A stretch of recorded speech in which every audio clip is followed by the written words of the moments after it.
अस्सलाम वालेकुम। जी बच्चे, आज का हमारा टॉपिक है इफ़ स्टेटमेंट। हमने पढ़नी है आज। ये सिंपल इफ़ स्ट्रक्चर होता है, ठीक है।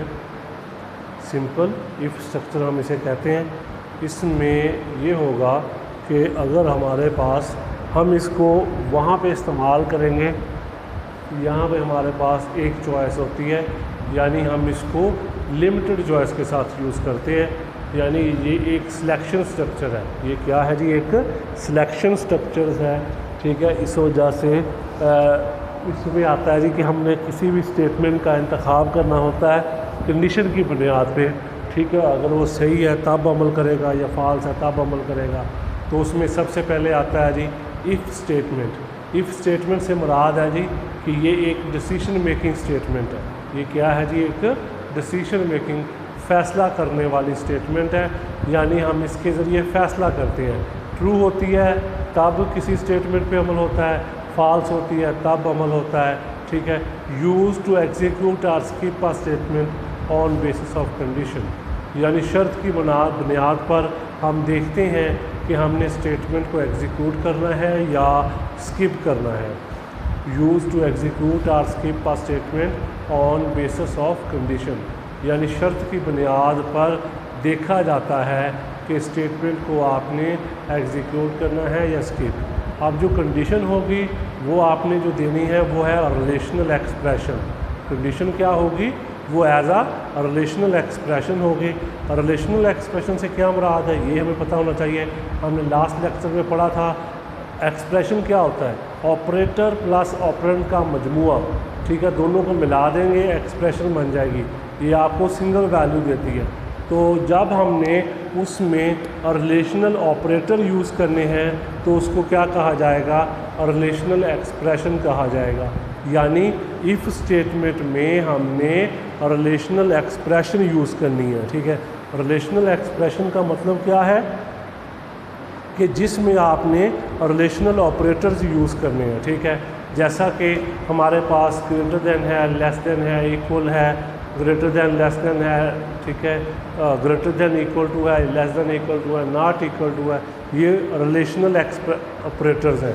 इनको जब इस्तेमाल करेंगे तो वो रिलेशनल एक्सप्रेशन बन जाएगी। अब आगे हम देखते हैं जी इसका सिंटैक्स क्या होता है। इसका जो जनरल फॉर्मेट है ना वो है जी इफ़ कंडीशन आगे स्टेटमेंट, सिंपली, ठीक है।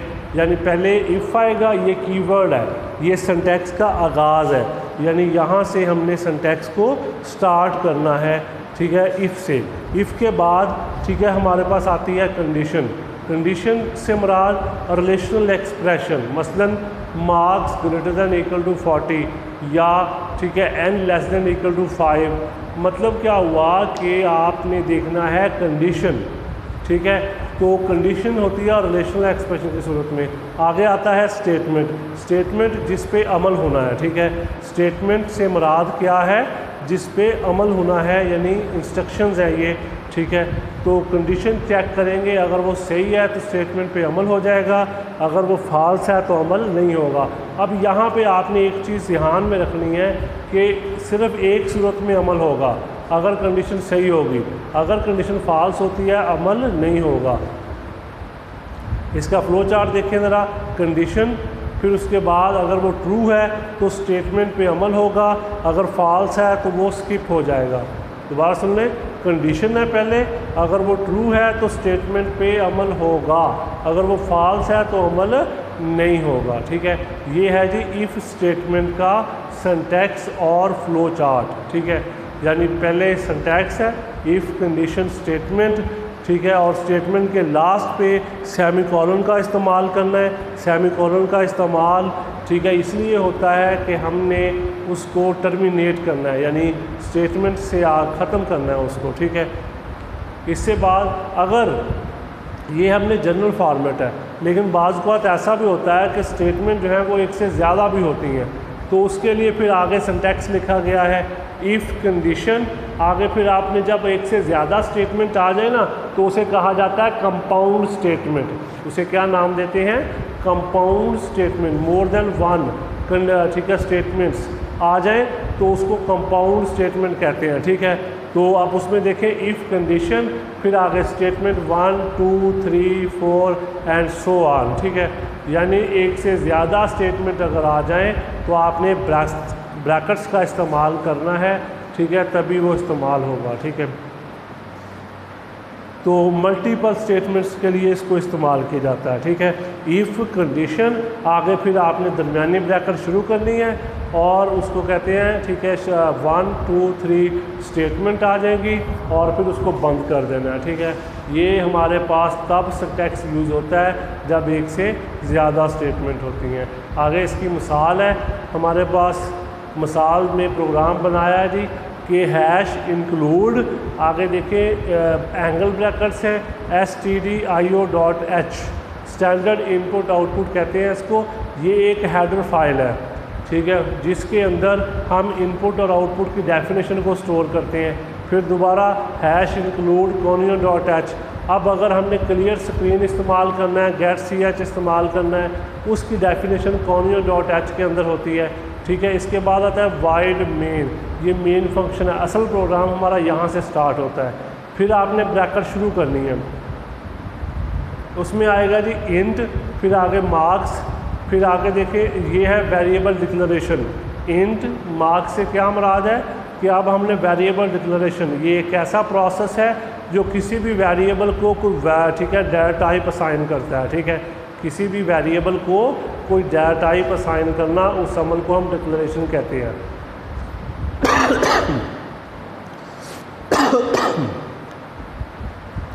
जैसा कि इंट मार्क्स, ठीक है। अब हमने करना है जी input, printf enter your marks scanf %d comma and marks, ठीक है। अब इंटर यूर मार्क्स बता रहा है कि हमने नंबर इनपुट करने हैं, यानी यूज़र से हमने नंबर लेने हैं, ठीक है। अब यूज़र ने नंबर सबसे पहले इनपुट करने हैं, फिर आएगा condition if marks greater than equal to 40, ठीक है, printf congratulations you have passed. अब यहाँ पे देखें, अगर आपने मार्क्स 40 से ज़्यादा लिखे तो मैसेज लिख के आएगा यू हैव पास्ड। अगर आपने मार्क्स आपके 40 से कम हुए तो किसी चीज़ पे अमल नहीं होगा, ठीक है। बात की समझ लगी है कि अगर आपने मार्क्स 40 से ज़्यादा लिखे तो इसका मतलब है कि क्या होगा कि आपका जो प्रोग्राम है या स्टेटमेंट है उस पर अमल होगा, लिख के आएगा यू हैव पास्ड। अगर 40 से कम हुए तो क्या होगा, ठीक है, कुछ भी नहीं, आपका प्रोग्राम जो है वो क्या हो जाएगा, स्किप हो जाएगा, ठीक है जी। इसको हम क्या नाम देते हैं जी, सिंपल, ठीक है, इफ़ स्टेटमेंट कहते हैं, सादा, ठीक है।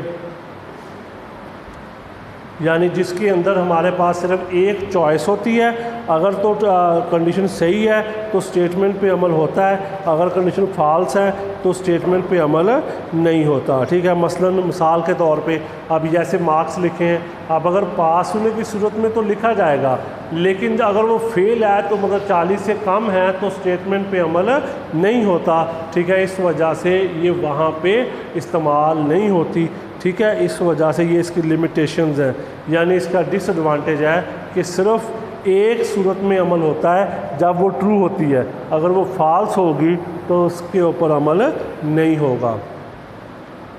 इस वजह से ये अपनी फंक्शनैलिटी के लिहाज से लिमिटेड है, इसलिए इसको कम इस्तेमाल किया जाता है, यानी कि लिमिटेड, ठीक है, फंक्शनैलिटी की वजह से, ठीक है जी। ये हमारा आज का टॉपिक था, इसको आपने अच्छे तरीके से करना है। अपना ख्याल रखें, अल्लाह हाफ़िज़।